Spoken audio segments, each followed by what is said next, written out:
Bismillahirrahmanirrahim. Faslun. Faslun utawi ikilah fasol syurutul khutbataini utawi piro-piro syarate khutbah loro asyaratun iku 10. At-thaharatu suci iku suci anil hadatsaini saking hadas loro. Al-asghori hadas cilik wal akbari lan hadas gede.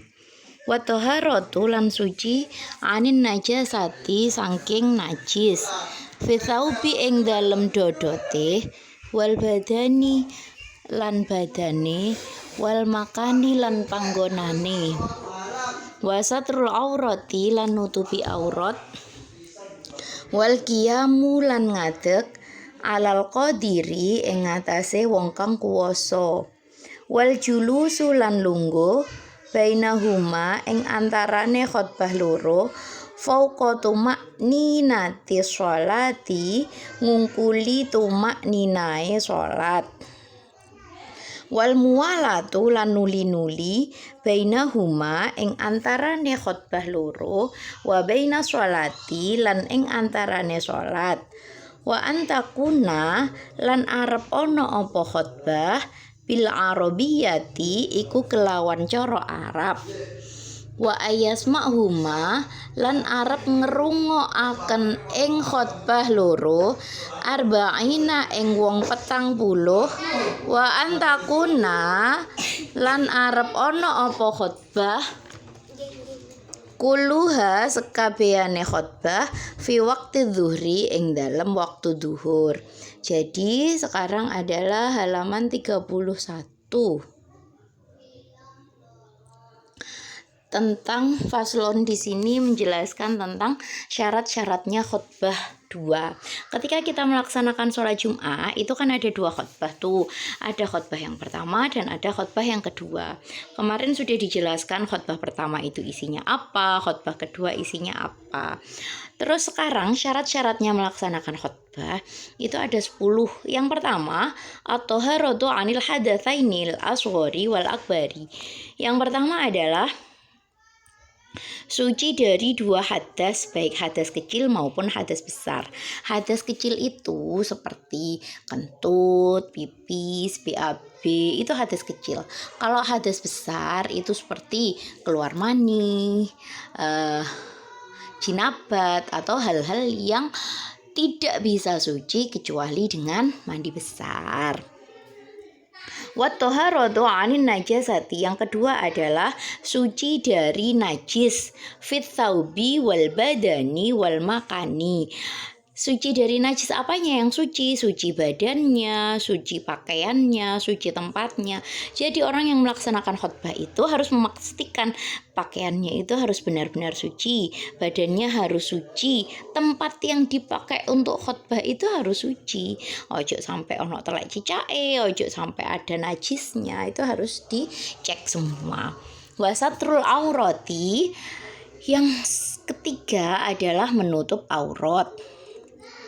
Wal qiyamu alal qadiri, yang keempat adalah berdiri bagi yang mampu. Jadi khutbah itu harus kondisinya dalam keadaan berdiri, tapi bagi yang mampu. Kalau memang tidak mampu berdiri dan hanya orang itu yang bisa khutbah, ya bisa dilaksanakan dengan duduk.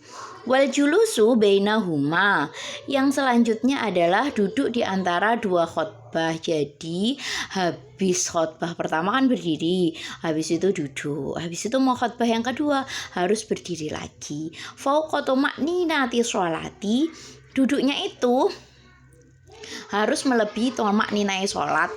Sholat itu kan misalkan habis rukuk kan tumakninah, berhenti sejenak, maka berhenti sejenak itu membaca subhanallah alhamdulillah subhana rabbiyal azimi wa bihamdi subhana rabbiyal a'la wa bihamdi.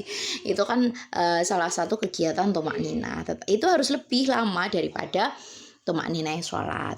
Wal muwalatu lan nuli-nuli itu harus tertib tertib ya khutbah pertama dulu, setelah itu duduk, setelah itu khutbah yang kedua. Bainahuma wa baina sholati. Jadi harus tertib antarane dua khutbah. Khutbah yang pertama dulu, habis itu khutbah yang kedua. Wa antakuna bil arabiyati. Khutbah itu harus wa antakuna, bahasa yang digunakan untuk khutbah itu harus dengan menggunakan bahasa Arab. Kan kemarin sudah ada ketentuannya, menggunakan bahasa Arab di khutbah yang kedua, bahasa Indonesia atau dicampur dengan bahasa Arab di khutbah yang pertama. Pokoknya ketika nanti sholat Jumat, perhatikan coba yang dilakukan oleh mukhotib tentang bacaan khutbah pertama dan bacaan khutbah yang kedua. Wa ayasma'huma arba'ina. Bacaan khutbah tadi harus bisa didengar oleh 40 orang yang melaksanakan sholat Jumat. Ketika di dalam suatu masjid itu ada lebih dari 40 orang, maka dipastikan kira-kira bacaan khutbah tadi menggunakan pengeras suara ataupun tidak menggunakan pengeras suara itu bisa didengarkan oleh 40 orang. Wa antakuna kulluha fi waqti dhuhri. Syarat yang terakhir adalah khutbah itu harus dilaksanakan pada saat sholat duhur. Ya iyalah, secara sholat Jumat itu kan memang sholat duhur yang dilaksanakan. Jadi khutbah itu harus dilaksanakan pada waktu sholat duhur. Gitu.